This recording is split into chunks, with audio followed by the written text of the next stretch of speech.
त्रिलोक के स्वामी, मृत्यु के देव, योग और वैराग्य के प्रतीक भगवान शिव।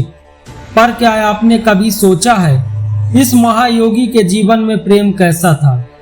उनकी कथा एक ऐसी स्त्री से जुड़ी है जो प्रेम में इतना समर्पित हुई कि उसने अपने प्राण त्याग दिए और फिर उसी प्रेम के लिए बार बार जन्म लिया। यह कहानी है सती और पार्वती की। सती प्रजापति दक्ष की पुत्री थी, परम रूपवती, तेजस्विनी और बालकाल से ही शिव को पाने की इच्छुक। प्रेम इतना सच्चा था कि उन्होंने कठोर तप किया। शिव ने भी, जो संसार से विरक्त थे, पहली बार किसी के प्रेम को स्वीकार किया। दोनों का विवाह हुआ, ब्रह्मांड में आनंद मनाया गया। लेकिन कहानी यहीं खत्म नहीं हुई। ये तो शुरुआत थी एक त्रासदी की। दक्ष को यह विवाह कभी स्वीकार नहीं था। उसने एक भव्य यज्ञ का आयोजित किया पर शिव को आमंत्रण नहीं दिया। सती ने जब यह अपमान सुना तो क्रोध और वेदना में स्वयं को अग्नि में समर्पित कर दिया। शिव को जब यह ज्ञात हुआ, उन्होंने रौद्र रूप धारण किया और वीरभद्र को भेजा। यज्ञ का विध्वंस हुआ और फिर उन्होंने सती के जले शरीर को कंधे पर उठाया। वो पूरे ब्रह्मांड में घूमते रहे।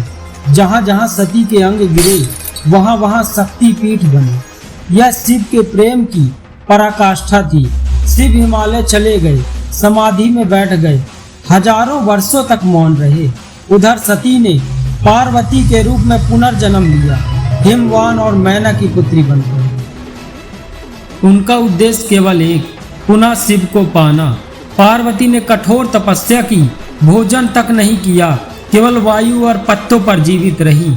देवताओं ने कामदेव को भेजा शिव को प्रेम में डालने के लिए, पर शिव ने क्रोध में कामदेव को भस्म कर दिया। लेकिन पार्वती की भक्ति के आगे शिव भी झुक गए। उन्होंने पार्वती को स्वीकार किया और दोनों का भव्य विवाह संपन्न हुआ।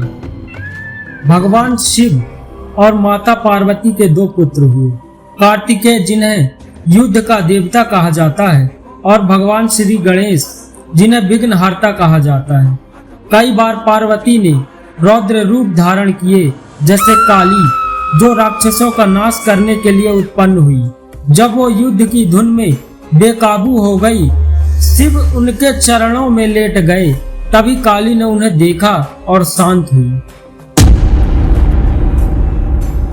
माता पार्वती ने अनेक बार जन्म लिया, हर बार शिव को पाने के लिए।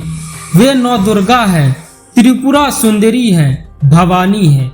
वे शक्ति का स्रोत हैं, ब्रह्मांड की जननी है और शिव वे उनके प्रेम में सदा स्थिर हैं, क्योंकि शक्ति के बिना शिव सब हैं। कई कथाओं में शिव की एक पुत्री का उल्लेख होता है, अशोक सुंदरी, जो कल्प वृक्ष से उत्पन्न हुई थी।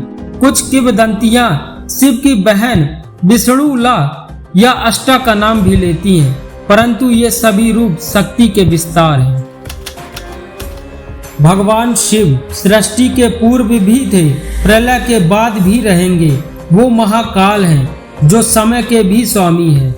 हर युग में वो प्रकट होते हैं सत्य की रक्षा के लिए शक्ति के साथ। सती और माता पार्वती एक ही शक्ति के दो नाम। शिव और शक्ति दो नहीं, एक ही है। यह प्रेम, यह तपस्या, यह पुनर्जन्म हमें सिखाती है कि सच्चा प्रेम शाश्वत होता है। और यही है सनातन धर्म की सबसे सुंदर सीख कि जो आत्मा से जुड़ा है वह कभी नष्ट नहीं होता। वो जन्म लेता है, वापस आता है और एक दिन पुनः मिल जाता है।